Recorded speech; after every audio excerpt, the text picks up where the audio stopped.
सूर्य को निगलने वाले, पर्वत को उठाने वाले, समुद्र को लांघने वाले, सोने की लंका को जलाकर राख करने वाले, ऐसे पवन पुत्र, अंजनी सुत, बजरंग बली, संकट मोचन नामों से जाने जाने वाले हनुमान जी का जन्मोत्सव चैत्र मास की पूर्णिमा के दिन मनाया जाता है।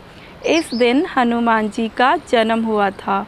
सभी संकटों का नाश करने के कारण हनुमान जी को संकट मोचन भी कहा जाता है। हनुमान जी की पूजा संकटों और भूत प्रेत बाधाओं का नाश करने वाली होती है।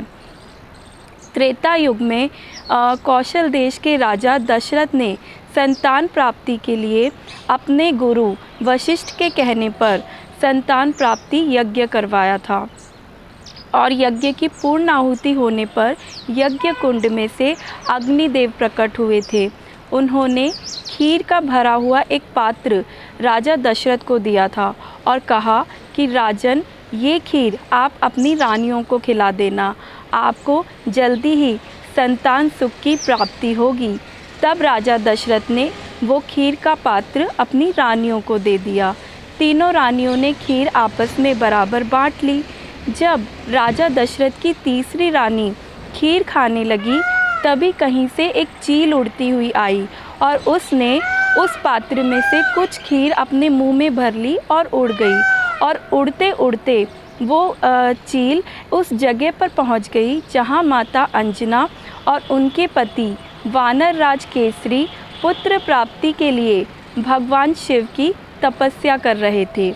और उड़ती हुई चील के मुंह में से कुछ खीर माता अंजनी की हथेली पर गिर गई। जब माता अंजनी ने इस बारे में अपने पति वानर राज केसरी को बताया, तब उन्होंने इसे भगवान शिव का प्रसाद समझकर ग्रहण करने को कहा। और उसके बाद चैत्र मास की पूर्णिमा के दिन उन्हें पुत्र की प्राप्ति हुई, जिसका नाम हनुमान रखा गया।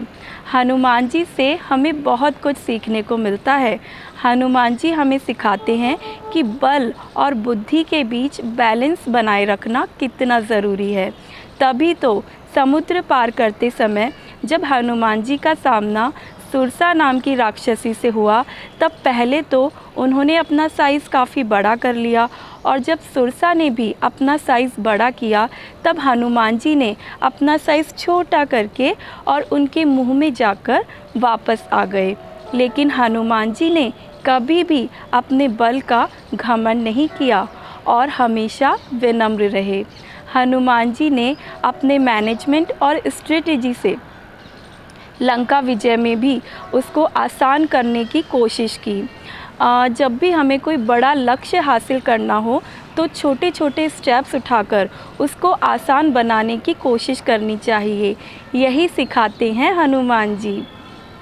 सो हनुमान जी जैसी भक्ति करने की शक्ति हम सबको प्राप्त हो और हमारा मन और हमारी आत्मा उसके लिए पूरी तरह डेडिकेटेड हो।